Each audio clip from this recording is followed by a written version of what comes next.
అందరికీ జై భీమ్. నేను మీ మిత్ర. రాహుల్ గాంధీ గారు ప్రధానమంత్రి అవుతారా అవరా? నిన్న జరిగిన ఒక్క సన్నివేశాన్ని బట్టి చెప్పవచ్చు రాహుల్ గాంధీ గారు ఖచ్చితంగా ప్రధానమంత్రి అవుతారు.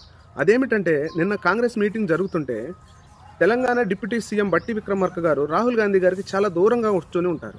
అది గమనించిన రాహుల్ గాంధీ గారు బట్టి విక్రమార్క గారిని వచ్చి పక్కన కూర్చోమంటారు. పక్కన కూర్చున్న వారిని లేపి బట్టి గారిని కూర్చోమంటారు. దీన్ని బట్టి చెప్పవచ్చు ఖచ్చితంగా రాహుల్ గాంధీ గారు ప్రధానమంత్రి అవుతారని. బట్టి విక్రమార్క గారు వచ్చి పక్కన కూర్చుంటే రాహుల్ గాంధీ గారు ప్రధానమంత్రి ఎట్లా అవుతారు అని మీరు అనొచ్చు. బట్టి విక్రమార్క గారు ఒక దళిత నాయకుడు.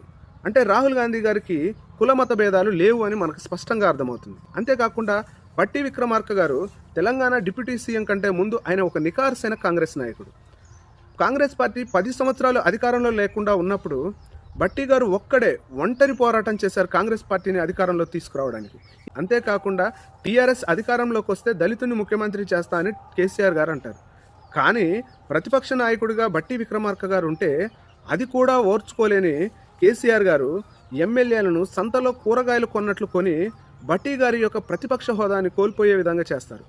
ఇటువంటి కష్టాలన్నీ భరిస్తూ కాంగ్రెస్ పార్టీని అధికారంలో తీసుకురావడానికి ప్రథమ పాత్ర పోషించిన వ్యక్తి ఎవరంటే బట్టి విక్రమార్క గారు. అంతేకాకుండా సీఎం కుర్చీని కూడా కాంగ్రెస్ పార్టీ అధిష్టానం కోరిక మేరకు త్యాగం చేసిన వ్యక్తి ఎవరైనా ఉన్నారంటే అది బట్టి విక్రమార్క గారు.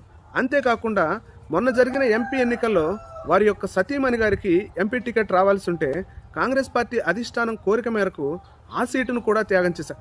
పార్టీ కోసం వారు త్యాగాలు చేయడంలో ముందు వరుసలో నిలబడుతున్నారు. అటువంటి నాయకుడిని రాహుల్ గాంధీ గారు గుర్తించారు. ఎప్పుడైతే కష్టపడే కార్యకర్తను కానీ నాయకుడిని కానీ గుర్తించినప్పుడు ఆ గుర్తించిన నాయకుడు ఖచ్చితంగా గొప్ప నాయకుడిగా ఎదుగుతాడు. రాహుల్ గాంధీ గారు ఎప్పుడైతే బట్టి గారిని గుర్తించి తగిన స్థానం కల్పిస్తున్నారో దాన్ని బట్టి మనం అర్థం చేసుకోవచ్చు రాబోయే తరానికి ఖచ్చితంగా ప్రధానమంత్రి రాహుల్ గాంధీ గారు అవుతారని.